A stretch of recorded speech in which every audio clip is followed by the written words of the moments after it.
24 లేదా 25లో డిగ్రీ లేదా బీటెక్ చదివారా? సాఫ్ట్‌వేర్ జాబ్ కోసం ఎదురు చూస్తున్నారా? అయితే కోడ్ జ్ఞాన్ 100 డేస్ కోర్సులో చేరండి. జాబ్ సాధించండి. సార్ ఎస్పెషల్లీ రీసెంట్‌గానే నేనొక న్యూస్ చూడడం జరిగింది. ఏపీలో టీనేజ్ ప్రెగ్నెన్సీస్ అనేవి రోజుకి పెరుగుతున్నాయి. అండ్ ఒక్కొక్క ఏరియా వైస్ కూడా చూస్తే వీళ్ళ పర్సెంటేజ్ చాలా ఎక్కువగా ఉన్నాయని చెప్తూ ఉన్నారు. సో టీనేజ్‌లో ప్రెగ్నెన్సీలు ఎక్కువగా అవ్వడానికి గల కారణాలేంటి? ఇలా ఎందుకు జరుగుతుందంటారు? రీజన్స్ ఏవై ఉంటాయి సార్? మనం టీనేజ్ ప్రెగ్నెన్సీస్ని ఒక కేటగరైజ్ చేసుకుందాము. ఒకటేంటంటే అన్మ్యారీడ్ ప్రెగ్నెన్సీ, మ్యారీడ్ ప్రెగ్నెన్సీని మనం ఇప్పుడు అసలు డిస్కస్ చేయాల్సిన అవసరం కూడా లేదు. అన్మ్యారీడ్ టీనేజర్స్ ప్రెగ్నెన్సీ అంటే ఏదైనా టీనేజర్ అంటే బిలో ద ఏజ్ ఆఫ్ 18 మనం కన్సిడర్ చేసుకుంటాం better. Above the age of 18లో కూడా అప్ టు 25 వరకు మనం కన్సిడర్ చేయొచ్చు. But below the age of 18 అనేసరికి మళ్ళీ దాన్ని రేప్ అనేటువంటి ఒక నిర్వచనం ఇస్తారు. అబౌవ్ ద ఏజ్ ఆఫ్ 18 అనేది కొంచెం ఫ్రీడమ్ ఉంటుంది వాళ్ళకి. బట్ అప్ టు 25 మనం 22-25 మనం టీనేజ్ అంటాం. అన్మ్యారీడ్ గర్ల్స్ మెయిన్గా ఇప్పుడు ఆంధ్రప్రదేశ్ వాళ్ళ హెల్త్ సెక్రటరీ ఇచ్చినటువంటి నివేదిక తీసుకుంటే కనుక విశాఖపట్నం అన్నది అన్నిటికన్నా తక్కువ జరుగుతుంది. ప్రెగ్నెన్సీ అన్నది ఎక్కువ ఐడెంటిఫై అయింది. అండ్ కుప్పంలో ఎక్కువ అయింది, 14% అయింది అన్నారు. పెద్ద ఫిగర్స్ అంటే ఇదివరకు ఎప్పుడో 1.2 ఎక్కడో 2% ఉంటేనే 2% అవుట్ ఆఫ్ 100 2% ఉంటేనే దాన్ని చాలా ఎక్కువైపోతుంది అనుకున్నాం. అదే ఈ రోజున 14% పెరిగింది. అంటే 100 మందిలో 14 మంది టీనేజ్ వాళ్ళు ప్రెగ్నెంట్ అవుతున్నారు. అప్పుడు టీనేజ్ వాళ్ళు ప్రెగ్నెంట్ అవుతున్నారు అనేసరికి మెయిన్ కారణాలు ఏమవుతుందంటే అవగాహన లోపం ఒకటే చెప్పచ్చు. అండ్ చట్టం అన్నది ఒకటి ఉంటుంది. ఆ చట్టం అన్నది ఈ రకమైనటువంటి వ్యవహారాలను ఒప్పుకోదు. ప్రెగ్నెంట్ అవటం పెద్ద ప్రాబ్లం కాదు సిరి. ప్రెగ్నెంట్ గురించి నేను ఎంత తక్కువ మాట్లాడితే అంత మంచిది. ఎందుకంటే వాళ్ళ వ్యక్తిగత స్వేచ్ఛ కింద వాళ్ళు ప్రకటించుకుంటున్నారు, దాన్ని నేను మాట్లాడలా. కానీ below the age of 18 pregnant అయితే గనక ఆ అమ్మాయి ఆటోమేటిక్గా ఒక సెక్షన్కి అట్రాక్ట్ అయిపోతుంది. చేసేవాడు ఎవరైతే ఉన్నాడో వాడు ఆటోమేటిక్గా 376లోకి వెళ్ళిపోతాడు. ఓకే, మానభంగంలోకి వెళ్ళిపోతాడు.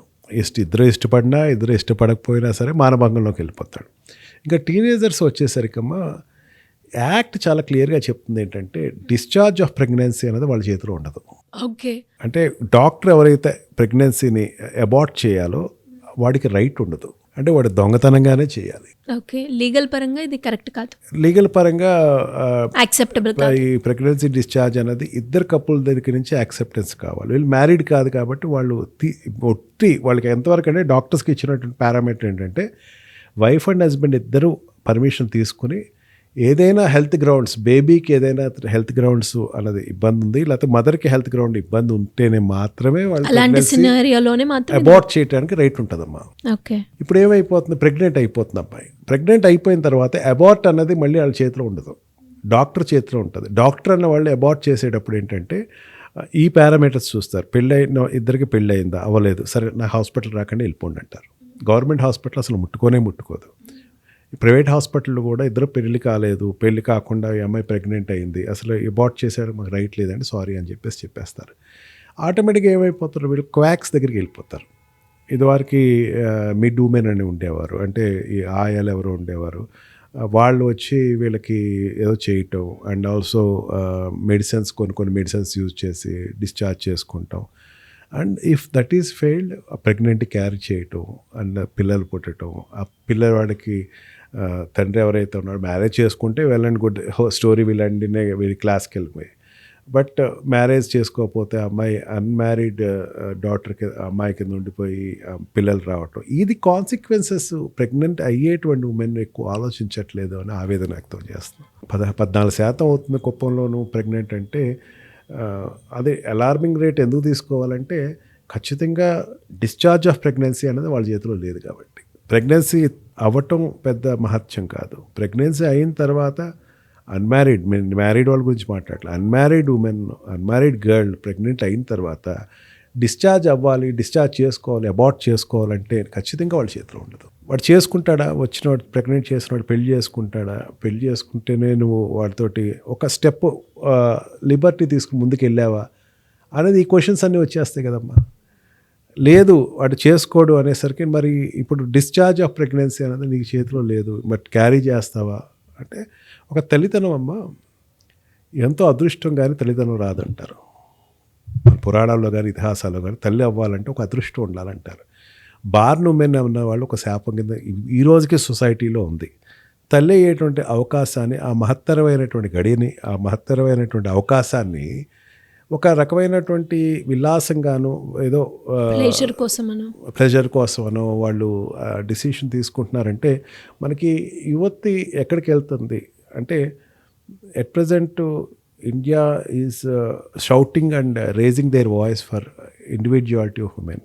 ఆడవాళ్ళు సెల్ఫ్ సఫిషియెంట్ అవ్వాలి అనుకునేటువంటి రోజుల్లో ఈ స్కేల్స్ పెరుగుతున్నాయి. అండ్ అదేవిధంగా సార్, ఇప్పుడు మనం ఏదైతే ఏపీ టీనేజ్ ప్రెగ్నెన్సీస్ గురించి మాట్లాడుకుంటే ప్రజెంట్ హైదరాబాద్లో ఈ సిచ్యువేషన్ ఎలా ఉంది సార్? హైదరాబాద్లో బాగా ఎక్కువ ఉందమ్మా.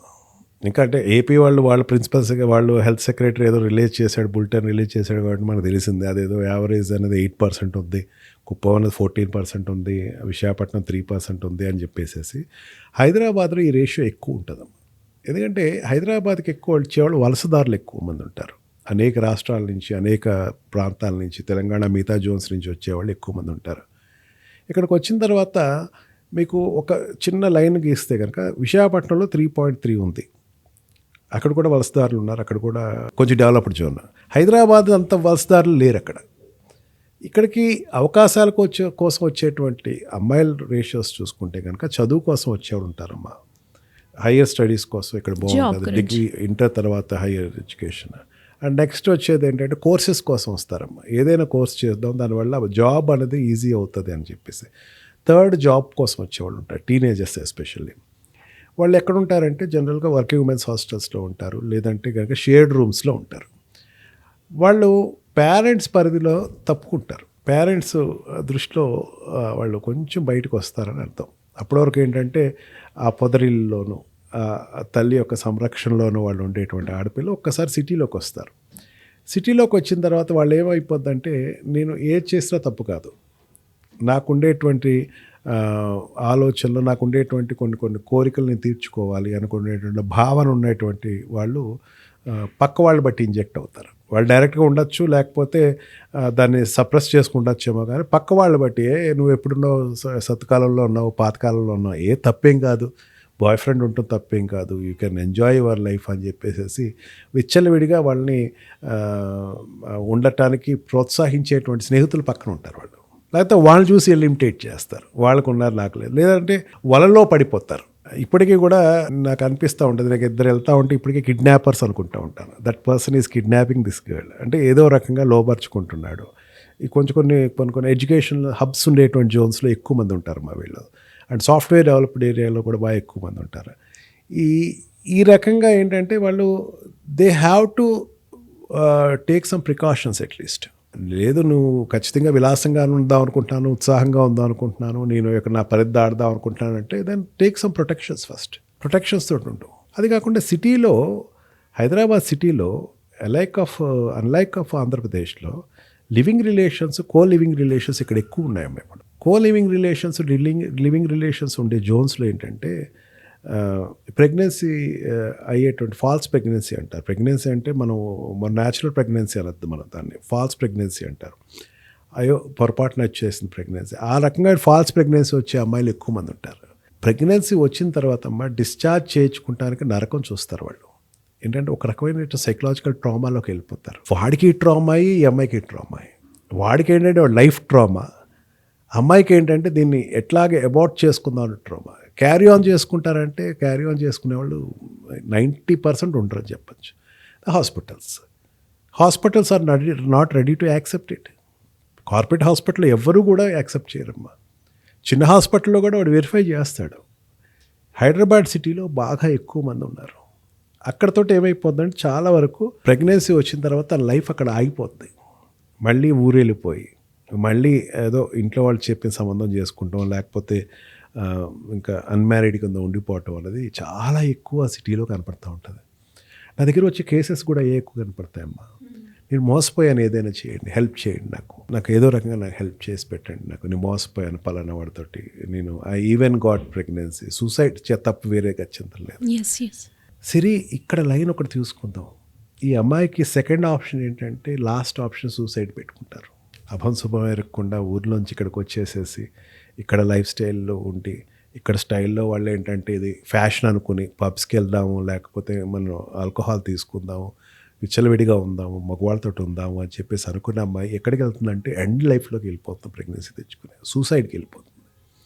ఎంత దయానికమైన పరిస్థితి అంటే ఈ అమ్మాయికి ఇట్లాగా చట్టం సపోర్ట్ చేయట్లేదు, హాస్పిటల్ సపోర్ట్ చేయట్లేదు. సరే మోసం చేసిన వాడు ఏమైనా సపోర్ట్ చేస్తాడంటే ఎక్కడో ఇఫ్ ఎట్ ఆల్ అతను కనుక సపోర్ట్ చేస్తే వెల్ అండ్ గుడ్. కానీ సపోర్ట్ చేసేవాడు కూడా ఏమని చెప్తాడంటే వాడు భయపడిపోతాడు. ఇప్పుడు పెళ్లి చేసుకుంటానికి చేసేవాడు కూడా ముందు డిశ్చార్జ్ చేసేసుకో, తర్వాత నేను మ్యారేజ్ చేసుకుంటా అంటాడు. చేసుకునే ఉద్దేశం ఉన్నా సరే, ఎందుకంటే వాడింట్లో చెప్పాలన్నా సరే ముందే మేము ఇట్లా తొందరపడ్డామంటే వాళ్ళు ఒప్పుకోరు.